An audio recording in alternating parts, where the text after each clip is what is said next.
joie du Seigneur est une force.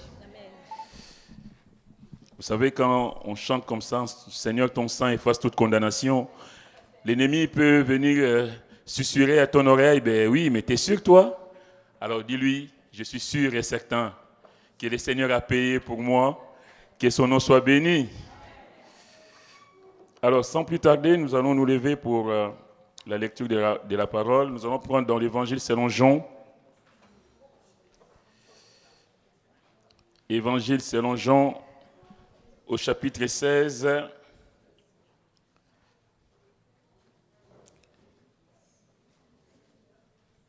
Évangile selon Jean au chapitre 16, il est dit, à partir du verset 30, on va dire même à partir du verset 29, ses disciples lui dirent, « Voici maintenant tu parles ouvertement et tu n'emploies aucune parabole. Maintenant nous savons que tu sais toutes choses et que tu n'as pas besoin que personne t'interroge. C'est pourquoi nous croyons que tu es sorti de Dieu. » Jésus leur répondit, « Vous croyez maintenant, voici l'heure vient et elle est déjà venue, où vous serez dispersés chacun de son côté et où vous me laisserez seul. Mais je ne suis pas seul, car le Père est avec moi. Je vous ai dit ces choses afin que vous ayez la paix en moi. Vous aurez des tribulations dans le monde, mais prenez courage. J'ai vaincu le monde. » Amen.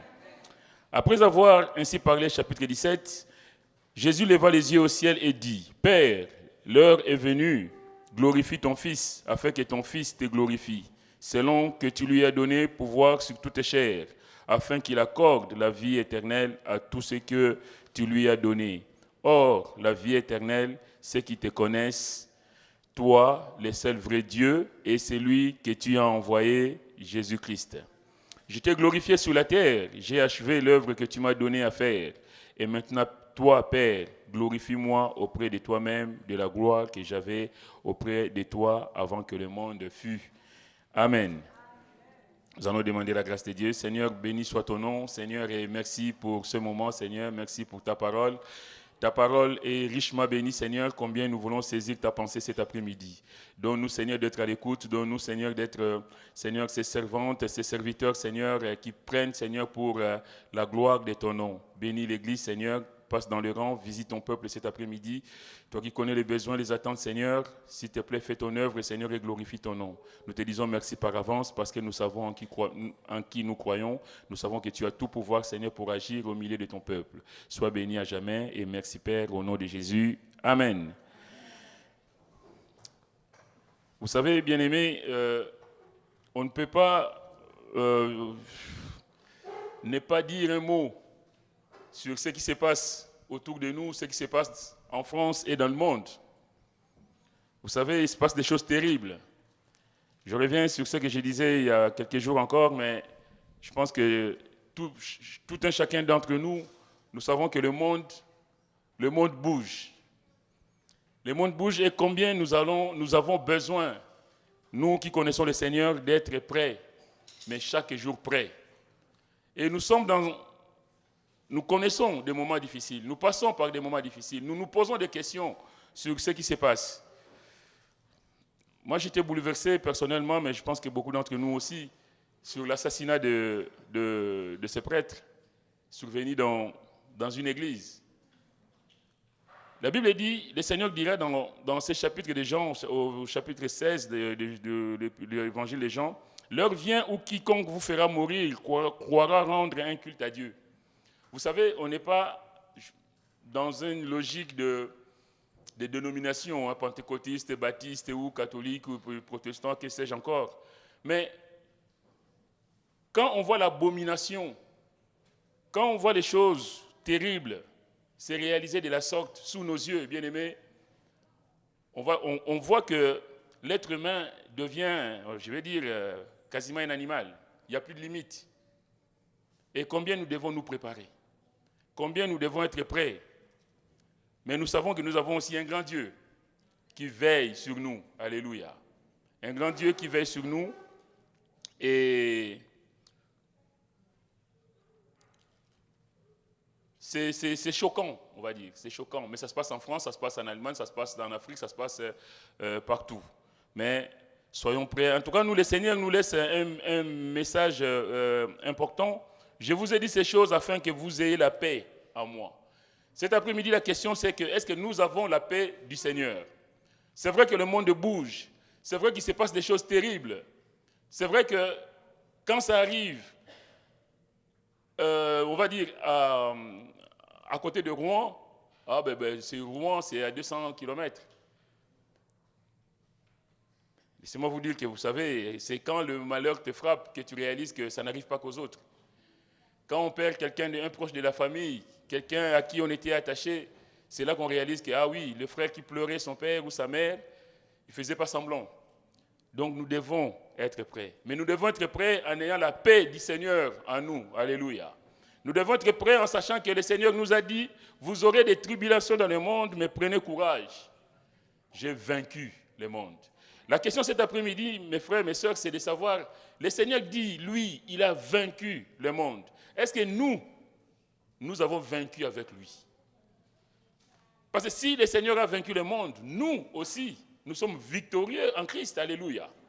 Mais nous ne pouvons être victorieux en Christ que si nous sommes en harmonie avec lui. Si Christ habite en nous réellement et que dans notre vie, on voit Jésus agir, bien aimé, on a la paix du Seigneur et on a la victoire du Seigneur, peu importe ce qui nous arrive. Vous savez, quand le Seigneur parle, il dit qu'il a vaincu le monde, ce n'est pas seulement l'univers, quand on voit l'univers comme ça. Le monde, c'est le système de ces siècles qui fonctionne en contradiction avec Dieu et sa parole. Quand le Seigneur dit ici que j'ai vaincu le monde, c'est-à-dire que j'ai vaincu ce système qui fait que Dieu et sa parole sont mis de côté. Où l'homme veut vivre sa vie comme si Dieu n'existait pas. Vous savez, le monde, ça ne désigne pas seulement le mal, l'immoralité, les plaisirs charnels, mais tout esprit de rébellion, d'opposition à Dieu et à Christ. Malheureusement, on le dit souvent ici dans l'Assemblée, il y a aussi, nous, parmi les chrétiens, il y a aussi des chrétiens qui sont, tout en étant à l'église, mais qui sont en rébellion avec Dieu.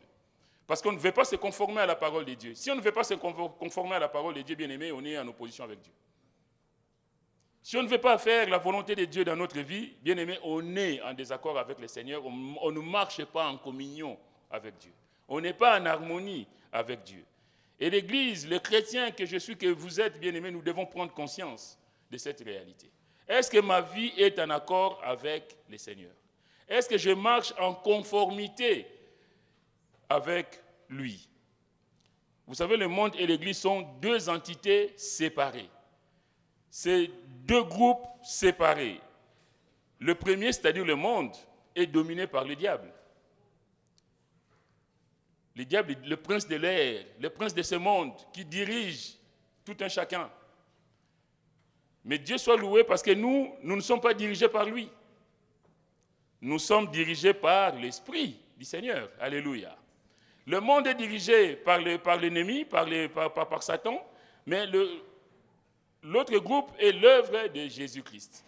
C'est pourquoi le Seigneur dira dans Jean 17, ils sont dans le monde, mais ils ne sont pas du monde. Vous êtes dans le monde, mais vous n'êtes pas du monde.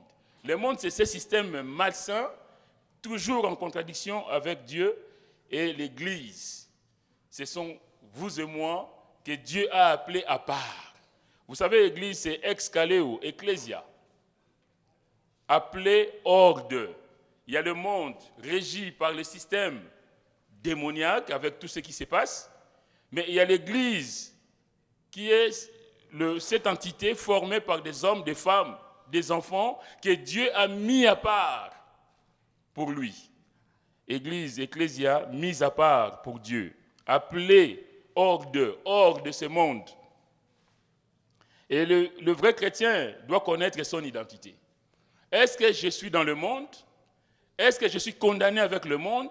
Ou je suis avec le Seigneur appelé hors du monde? Et si je suis appelé hors du monde, je vis dans la sainteté, je vis dans la sanctification permanente, je vis dans la crainte de Dieu. Mais on ne peut pas avoir un pied dans le monde et un pied dans l'église. Ça, ce n'est pas possible. On va prendre dans l'épître de Jean, première épître des Jean, pour voir la différence, ce que Dieu attend de chacun de nous.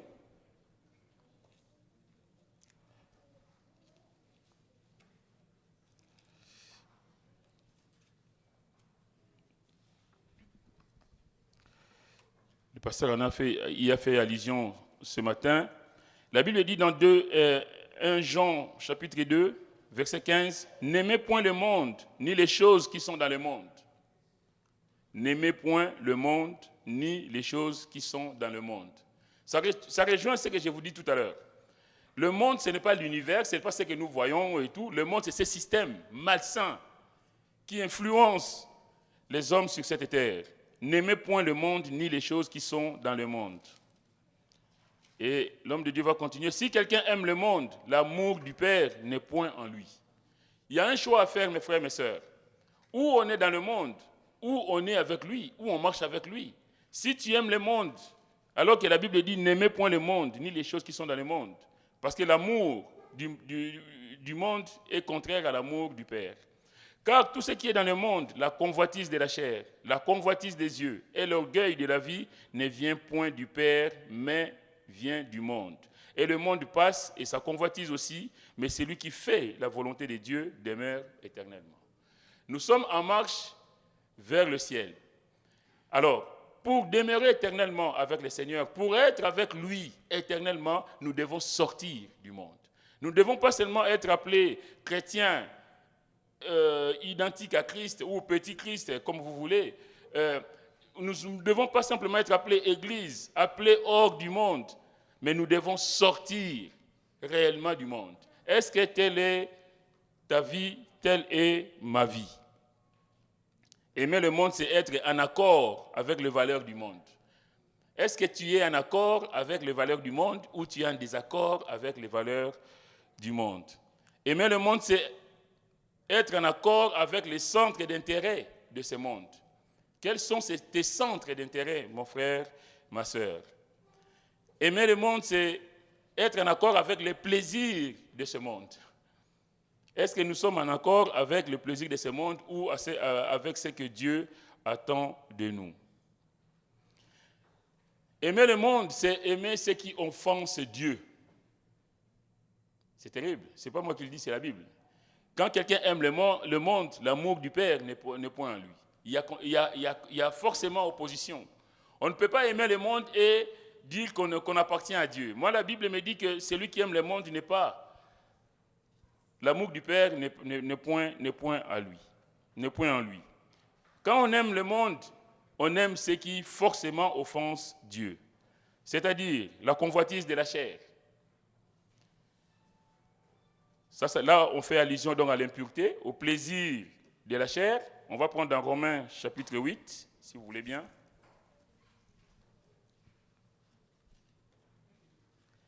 Romains chapitre 8. Verset 5. Car ceux, en effet, qui vivent selon la chair s'affectionnent aux choses de la chair, tandis que ceux qui vivent selon l'esprit s'affectionnent aux choses de l'esprit.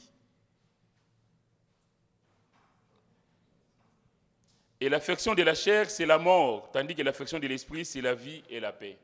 On ne peut pas... La convoitise de la chair, c'est ça. C'est aimer ce qui est contraire à l'esprit.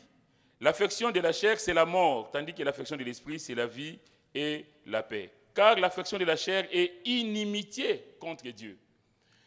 Ou on veut satisfaire sa chair parce que la chair a des désirs qui sont évidemment contraires à ceux de l'esprit, ou on dit, moi je vais satisfaire l'esprit parce que je sais où je vais. Mon but, c'est le ciel, ce n'est pas ici. Parce que la chair, là, elle va te demander des choses, mais si on cède au caprice de la chair, bien aimé, nous sommes en danger. L'affection de la chair est inimitié contre Dieu. C'est ça que je vous dis tout à l'heure, que quelqu'un, on ne peut pas dire qu'on aime le Seigneur et en même temps s'affectionner aux choses de la terre, quoi. La Bible me dit que c'est inimitié contre Dieu parce qu'elle ne se soumet pas à la loi de Dieu et qu'elle ne le peut même pas. La chair ne peut pas se soumettre à la volonté de Dieu. Il y a opposition manifeste et flagrante. On ne peut pas faire les deux choses. Il y a un choix à faire. Elle ne se soumet pas à la loi de Dieu et qu'elle ne le peut même pas. Or, ceux qui vivent selon la chair ne sauraient plaire à Dieu. Pas moi qui le dis, c'est la Bible qui le dit. Si on vit dans la convoitise de la chair, dans l'impureté, dans les plaisirs de la chair, on veut céder aux caprices de la chair, bien-aimé, on n'est pas en accord avec Dieu, on est en désaccord. Ceux qui vivent selon la chair ne sauraient plaire à Dieu. Pour vous, vous ne vivez pas selon la chair, mais selon l'esprit. Et la parole nous dit, si du moins l'esprit de Dieu habite en vous. La question qu'on peut se poser, c'est de savoir, est-ce que nous avons vraiment l'esprit de Dieu? Parce que c'est l'esprit de Dieu qui va te conduire à résister à la tentation. Vous savez, le Seigneur, dans le désert, 40 jours de jeûne, et il est tenté. Mais la Bible dit qu'il était rempli du Saint-Esprit. Quand on est rempli du Saint-Esprit, quand on a le Saint-Esprit en nous, bien-aimés, on peut faire face. Mais quand on est ni chaud, ni froid, on est tiède, la Bible dit, le Seigneur dit, je te vomirai de ma bouche. On ne peut pas être moyen. Nous devons être toujours bouillants pour le Seigneur. Si quelqu'un n'a pas l'esprit de Christ, la Bible continue, il ne lui appartient pas. Je vois mal quelqu'un qui n'a pas l'esprit de Christ prétendre au ciel. Quelqu'un qui ne laisse pas le Saint-Esprit agir en lui. Je vois mal comment cette personne peut dire que, ah oui, j'ai l'assurance du salut. On ne peut pas avoir l'assurance du salut si ta vie n'est pas en accord avec le Seigneur. Nous prêchons dans nos églises l'assurance du salut. D'avoir, ce matin le pasteur en parlait, d'avoir cette ferme conviction que s'il m'arrivait quoi que ce soit, j'ai confessé mes péchés, je me suis repenti de mes mauvaises voies, Seigneur, je marche en harmonie, en accord avec toi. Est-ce que telle est la situation pour toi, mon frère, ma soeur, cet après-midi? La convoitise de la chair. Est-ce que tu laisses la chair prendre le dessus sur toi ou tu laisses l'esprit conduire ta vie? La deuxième chose, c'est la convoitise des yeux. Vous savez, convoitise, le mot le dit, c'est convoiter, désirer ce qui est agréable aux yeux, mais interdit par Dieu. On regarde. Qu'est-ce que je regarde? Qu'est-ce que je mets devant mes yeux? La convoitise des yeux, vous savez, c'est parti d'où? C'est parti du jardin d'Éden.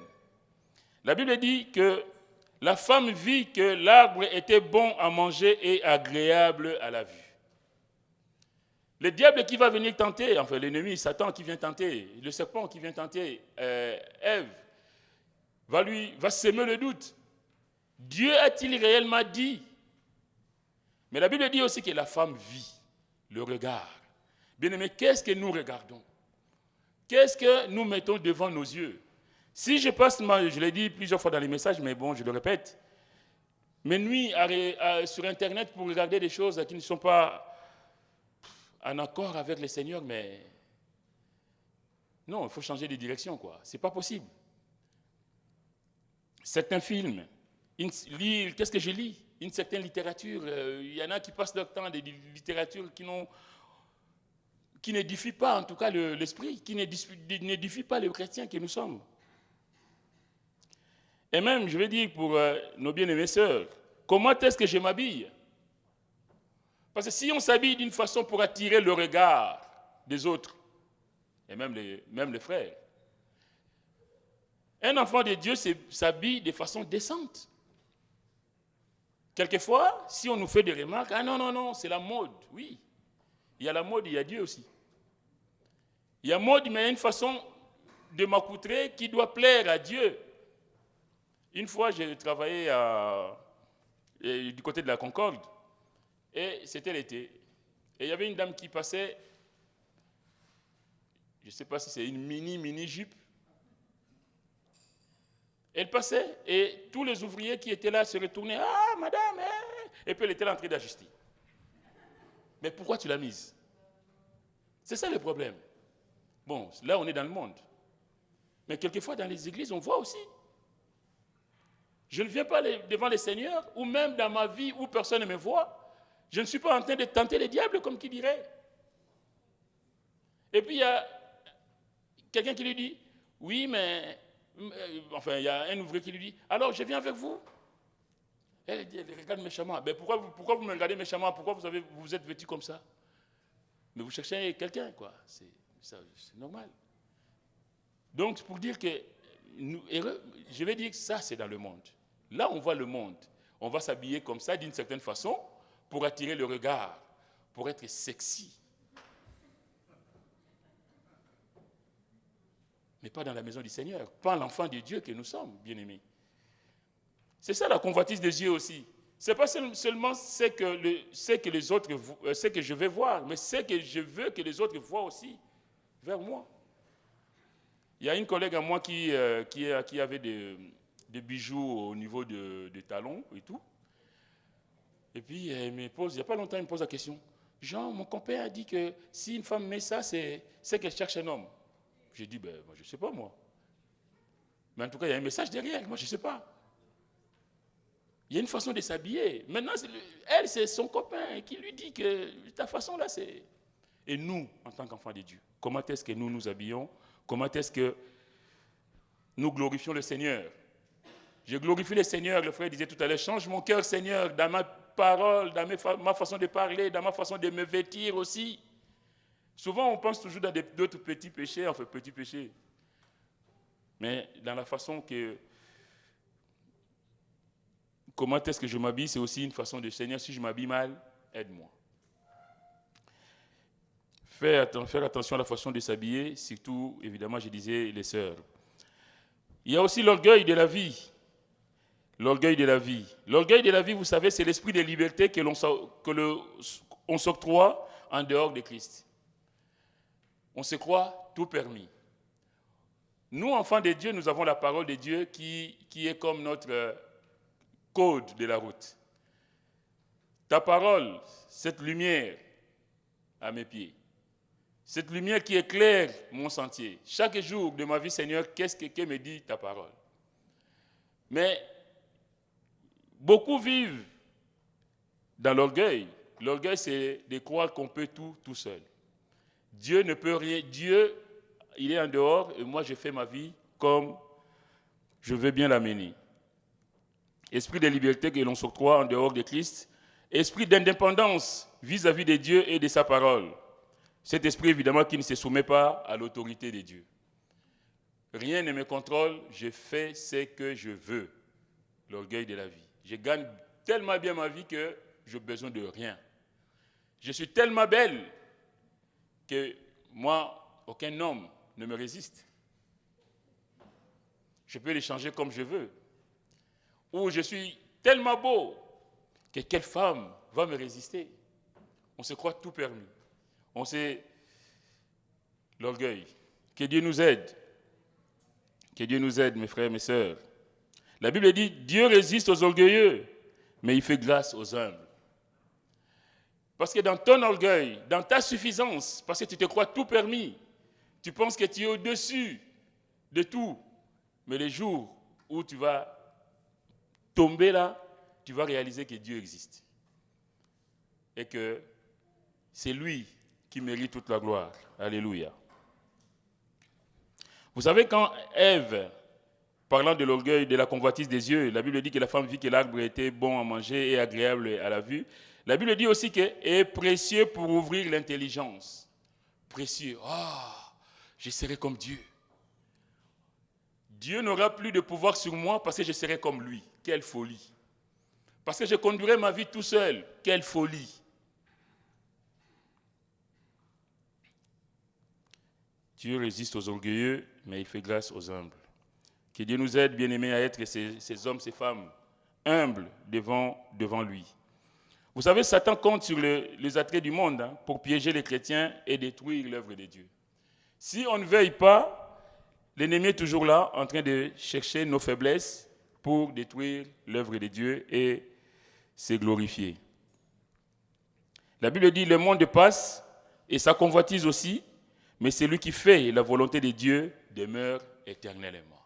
Quelle grâce, bien-aimé, de savoir que le monde, là, passera, tout passera, mais le Seigneur, lui, demeure éternellement. Alléluia. Sa convoitise, le monde passe, la convoitise passe, mais celui qui fait la volonté de Dieu. Est-ce que nous faisons la volonté de Dieu dans notre vie? Raison pour laquelle l'apôtre Paul dira aux Romains, ne vous conformez pas au siècle présent, mais soyez transformés par le renouvellement de l'intelligence, afin que vous discerniez quelle est la volonté de Dieu. Ne vous conformez pas au siècle présent. Je ne vais pas faire comme le monde fait, mais Seigneur, je veux savoir quelle est ta volonté pour moi, afin que vous discerniez quelle est la volonté de Dieu, ce qui est bon, agréable et parfait. Bien-aimés, je pense que vous l'avez remarqué, il y a beaucoup de problèmes, même chez des chrétiens, des problèmes qu'on ne connaissait pas avant. Vous savez pourquoi? Parce que même dans l'Église, les gens s'octroient une certaine liberté. Parce que je vais faire comme les autres. Je vais faire comme Pierre a fait. Je vais faire comme Jean a fait. Mais quelle est ta relation avec ton Dieu?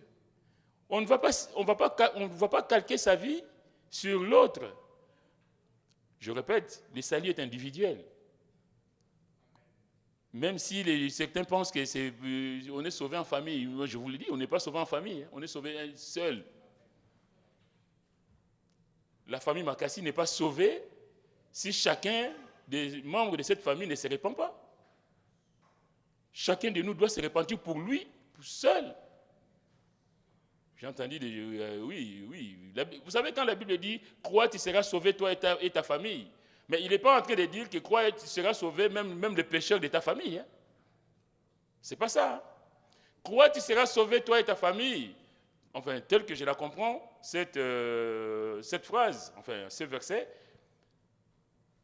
tu crois, tu apportes cette lumière dans ta famille, et au travers de toi, les autres viennent au Seigneur. Tu es cette lumière qui attire les autres vers à venir au Seigneur. Mais si moi je me réponds de mes péchés, si moi je mets ma vie en règle avec le Seigneur, si moi je répare mes torts par rapport à ma marche avec Dieu, et que mon fils dorme, pendant que le dimanche, moi je suis à l'église, lui il est en train de faire dodo, croyant qu'il est quand même sauvé, ben, il y a un problème là. La Bible dit chacun rendra compte pour lui-même. Il n'y aura pas de compte en famille. Hein? On ne va pas appeler famille Linderman, allez, passez devant. Famille Makassi, je suis derrière. On va appeler Monsieur Henri Linderman, là. Qu'est-ce que tu as fait devant le Seigneur? Monsieur Jean Makassi, là. Qu'est-ce que tu as fait devant le Seigneur? Chacun rendra compte pour lui-même. Que Dieu nous aide, mes frères et mes sœurs. Ne vous conformez pas au siècle présent. Il se passe beaucoup de choses dans les églises parce qu'on veut faire comme le monde. Je veux faire comme j'ai vu sur Internet. Vous savez, je suis africain, hein, ça ne se voit pas, mais ça se voit quand même un peu. En Afrique, les gens vivaient d'une certaine façon. Mais depuis qu'il y a Internet, mais les gens vivent, mais on veut voir comme on a vu, on veut vivre comme on a vu sur Internet, les Américains font, comme les Français font. On ne sait plus où on est. Les gens avaient une certaine décence, une certaine façon de faire les choses, mais qui n'existait plus. On veut faire comme l'occidental. L'Africain du centre et sous les tropiques, il veut faire comme le Français en Europe. Et les Chinois veulent faire comme l'Américain, voilà quoi. Mais nous qui sommes enfants de Dieu, bien aimés, c'est pour vous dire on va être un peu plus sérieux, pour dire que nous, on n'a pas à copier ce que j'ai vu sur Internet. Moi qui travaille dans le domaine médical, mais je peux vous dire, combien de fois les malades nous disent « Oui, mais, monsieur, vous savez, sur Internet, on a dit que je pouvais prendre tel médicament. » Mais Internet va vous dire tout et n'importe quoi. Internet va te donner n'importe quel... Mais si tu meurs, qui va rendre compte? Tu prends n'importe quel médicament, on ne sait même pas s'il y a des interférences avec d'autres médicaments, s'il y a des effets secondaires, comment ils sont, comment les gérer, tu ne le sais même pas, tu vas passer ta vie sur Internet. Combien d'entre nous faisons des choses parce que j'ai vu ou j'ai entendu un message sur Internet? On entend des messages sur Internet et on vient faire la guerre à l'église. Parce qu'un certain prédicateur a dit des choses sur Internet sans vérifier, sans chercher à faire comme les Béréens. Est-ce que c'est en accord avec la parole de Dieu, ce qui est écrit? Et je vais venir, non, Moi j'ai entendu, il a été dit telle chose. Mais qui te l'a dit? C'est Dieu ou un certain bishop? Ou archibishop? Parce qu'il y en a plein maintenant. Internet, ça fait des dégâts. Faisons attention, mes frères et mes sœurs.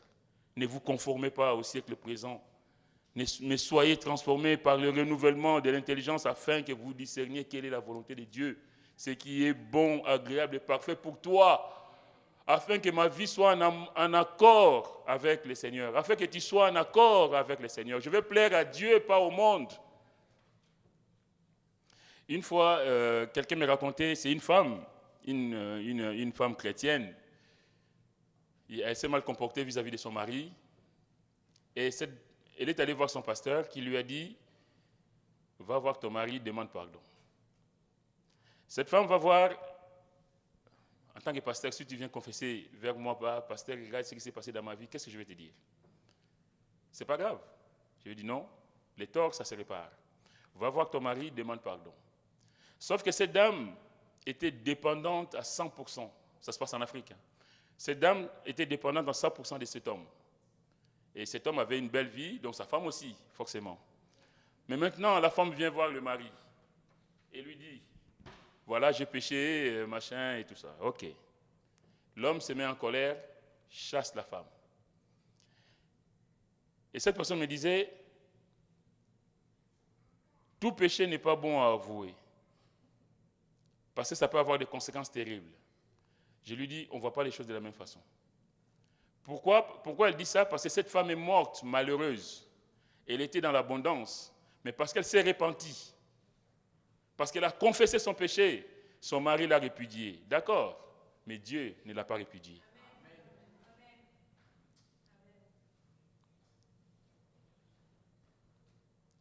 Bien-aimé, il y a des choses, il y a un choix à faire. J'ai dit à la personne, j'ai dit, pour toi, qu'est-ce qui est important? La vie qu'elle avait avec son mari ou sa vie, l'éternité avec le Seigneur? Avec son mari, elle devrait vivre peut-être, je ne sais pas moi, 10, 15, 20 ans. Mais c'est quoi 20 ans à comparer avec l'éternité de bonheur? Elle a confessé son péché, elle a été chassée de la maison, elle est morte malheureuse. Elle était démunie de tout. Elle n'avait pas de travail, elle n'avait rien. Moi j'ai béni le Seigneur pour ces dames. Elle a fait la volonté de Dieu. Elle a confessé son péché, peu importe ce qui s'est passé, peu importe les conséquences qu'on peut subir, ce qui importe, Seigneur, que je suis en accord avec toi. Et cette personne, non, moi je ne suis pas d'accord avec toi. D'accord, c'est un débat, hein, on peut être d'accord ou pas. Mais en tant que serviteur de Dieu, je pense que ce qui importe, c'est ce que Dieu attend de moi, mais ce n'est pas ce que je vais vivre sur la terre. Même si je meurs de faim, il y a un choix à faire, mes bien-aimés. Si on te dit aujourd'hui, tu vas mourir de faim sur la terre, mais tu vas avoir l'éternité de bonheur. Mourir de faim, c'est façon de parler, hein, parce que tu ne vas pas mourir de faim, mais tu n'auras pas l'abondance que tu avais avant, mais tu auras au moins, parce que Dieu n'abandonne pas ses enfants. Tu auras au moins le peu qu'il faudra pour vivre, mais tu ne seras plus dans l'opulence que tu avais. Mais ce n'est pas grave, mais Dieu te subviendra à tes besoins. Mais tu n'as plus cette aisance et tout ça. C'est comme ça cette dame, ça s'est passé. Et tout le monde, ouais, voilà, elle aurait dû cacher, pourquoi elle a dit, pourquoi? Et même sa famille qui vivait derrière. Parce que quand la fille a quelque chose, elle donne aussi aux parents. Oui, mais pourquoi tu as été dit, tu aurais dû cacher? Elle dit, non, moi j'ai fait la volonté de Dieu. Que Dieu soit béni, que Dieu nous aide. Se conformer, ne pas se conformer au siècle présent. Ne pas faire comme tout le monde. Même si ça nous coûte, je préfère plaire à Dieu que plaire aux hommes. Je vais clore cette parenthèse. Si cette dame avait caché ce qu'elle avait fait, elle ne s'était pas répandue de son péché, elle aurait vécu, elle continuerait donc à vivre dans l'abondance ici-bas, mais elle passerait l'éternité dans les tourments. Que Dieu nous aide. Se conformer n'est pas se conformer au siècle présent. N'aimez point le monde, ni les choses qui sont dans le monde, nous dit la Bible. N'aimez point le monde. Ce message cet après-midi, c'est de vous dire, mes frères et mes sœurs, de ne point aimer le monde, de ne point nous conformer à ce que le monde nous offre. Pour être heureux, pour être victorieux dans les épreuves de la vie, il faut avoir une vie totalement livrée à Dieu. J'ai vaincu le monde, le Seigneur a dit. Vous aurez des tribulations. Oui, j'aurai des tribulations. Oui, j'ai des tribulations. Mais le Seigneur me dit que j'ai vaincu le monde. Vous connaîtrez des moments difficiles, mais soyez sans crainte. J'ai vaincu le monde. Pour être heureux, pour être plus que vainqueur, mes frères, mes sœurs, ayons cette vie totalement livrée au Seigneur. Parce que Dieu n'aime pas l'instabilité spirituelle. Dieu n'aime pas qu'on soit froid, qu'on soit un peu chaud, un peu tiède, on ne sait pas trop où tu es. Dieu nous veut à lui et à lui tout seul. Dieu veut que chacun de ses enfants soit renouvelé dans son intelligence pour être en harmonie avec lui. Que Dieu nous renouvelle dans notre connaissance de Dieu chaque jour. Mais pour cela, il faut laisser le Saint-Esprit agir en nous. Est-ce que nous laissons le Saint-Esprit faire son œuvre en nous? Vous savez, le Seigneur a dit dans sa parole, dans Ézéchiel 36, « Je mettrai mes lois dans leur cœur et je les écrirai dans leur esprit. » Est-ce que nous avons laissé Dieu écrire ses lois dans nos cœurs? Est-ce que nous avons laissé Dieu mettre ses lois en nous? Parce que Dieu, lui, agit, mais est-ce que nous le laissons faire? C'est ça la difficulté.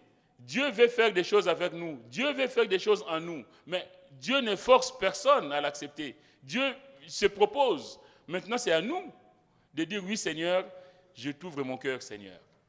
Fais ton œuvre en moi. Toi, le divin charpentier, Seigneur, prends les ciseaux, les marteaux là. Enlève tout ce qui n'est pas de toi. Est-ce que nous le laissons faire? Parce que c'est douloureux. Hein? Quand Dieu veut nous émonder là, le cep là, qui vient, on enlève tout ce qui ne plaît pas à Dieu. C'est douloureux. Vous savez, moi, à Bordeaux, on voit que dans les vignes, comment c'est taillé. Et puis là, on fait le lien avec la parole de Dieu. Que le Père va émonder, enlever toute la partie qui ne sert à rien. Et il y a même, quand j'ai posé la question à un vigneron à Bordeaux, qui me dit, il faut que le pied soit aéré, que le soleil puisse rentrer afin de donner de bons raisins. Donc on émonde là, on coupe les branches, les mauvaises branches. Est-ce que nous laissons le Seigneur faire ce travail à nous? C'est ça la difficulté pour vous, mais pour moi aussi. Est-ce que je laisse le Seigneur faire ce travail? Dieu veut agir, mais est-ce que les croyants le laissent faire? Il y a la part de Dieu, mais il y a aussi la part de l'homme. On accepte ou on n'accepte pas. On va prendre dans Éphésiens chapitre 4, et on va s'arrêter là. Ne pas se conformer au monde. Éphésiens chapitre 4, verset 17. Voici donc ce que je dis et ce que je déclare dans le Seigneur. C'est que vous ne devez plus marcher comme les païens. Vous ne devez plus marcher comme les païens. Comment est-ce que tu marches, mon frère, ma soeur? Comment est-ce que je marche? Vous ne devez plus marcher comme les païens qui marchent selon la vanité de leurs pensées. L'enfant de Dieu ne marche pas selon la vanité de ses pensées. Je marche selon la parole de Dieu, selon ce que Dieu attend de moi. Vous ne devez plus marcher comme les païens qui marchent selon la vanité de leurs pensées. Ils ont l'intelligence obscurcie, ils sont étrangers à la vie de Dieu.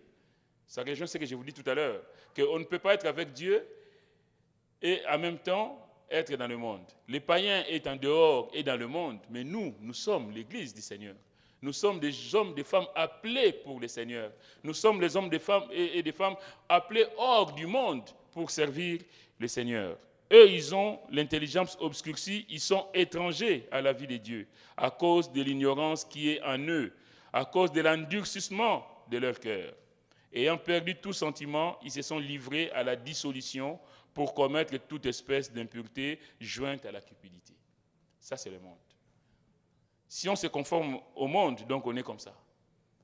On est conduit par ses propres pensées, on vit sa vie comme bon nous semble, mais on est en dehors de Dieu. On ne peut pas compter sur Dieu, on on met Dieu à l'écart. Et l'homme de Dieu dit, mais vous, verset 20, mais vous, il y a toujours cette différence. J'aime bien la parole de Dieu parce que c'est magnifique. Il y a eux ce qu'ils font, et il y a eux comment ils vivent, mais vous. C'est pourquoi quand le Seigneur parle à ses apôtres, qui dit-on que je suis, moi, le Fils de l'homme? Oh, tu es Jean-Baptiste, tu es Jérémie, tu es... Mais vous. Parce que tu dois avoir toi-même ta connaissance de Dieu. Qu'est-ce que je pense du Seigneur? Qu'est-ce que je pense de ma vie vis-à-vis de lui? Mais vous, ce n'est pas ainsi que vous avez appris Christ. Et là encore, si du moins vous l'avez entendu, si du moins la parole est claire, comment est-ce que j'ai connu Christ? Comment est-ce que je marche avec Christ? Si du moins vous l'avez entendu et si conformément à la vérité qui est en Jésus, c'est en lui que vous avez été instruits. Est-ce que nous nous laissons instruire par le Seigneur? Est-ce que je marche en conformité avec le Seigneur ou en conformité avec mes propres pensées? Conformément à la vérité qui est en Jésus, c'est en lui que vous avez été instruits, à vous dépouiller, eu égard à votre vie passée, du vieil homme qui se corrompt par la convoitise trompeuse. La convoitise, toujours. Par la convoitise trompeuse, la convoitise des yeux, et tout ce qu'on a pu dire cet après-midi. Du vieil homme qui se corrompt par la convoitise trompeuse, à être renouvelé dans l'esprit de votre intelligence et à revêtir l'homme nouveau, créé selon Dieu, dans une pensée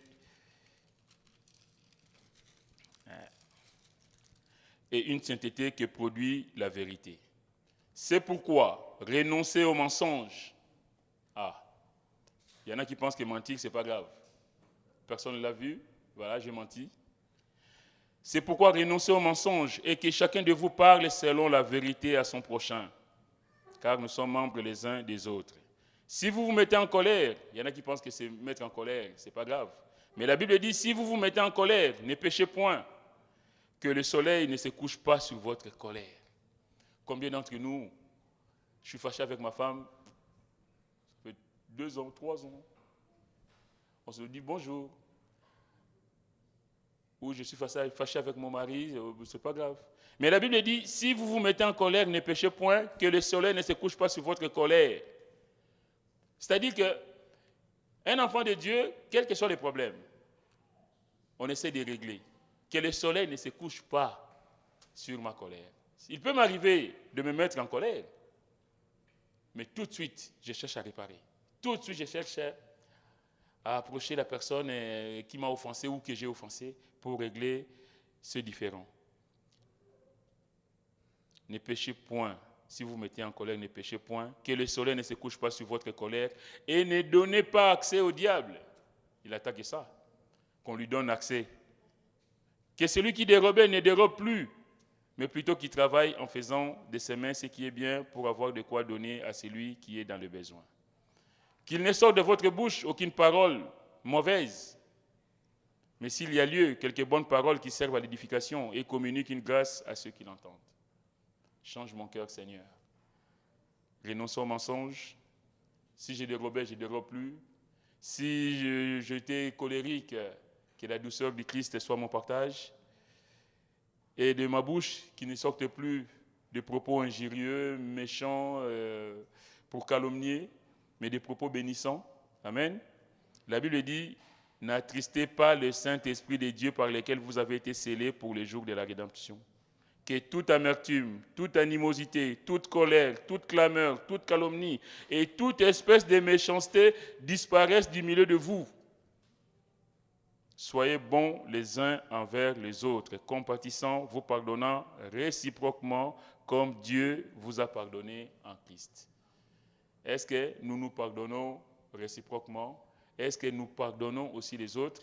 Est-ce que nous entretenons la haine, l'amertume, la rancœur dans nos cœurs?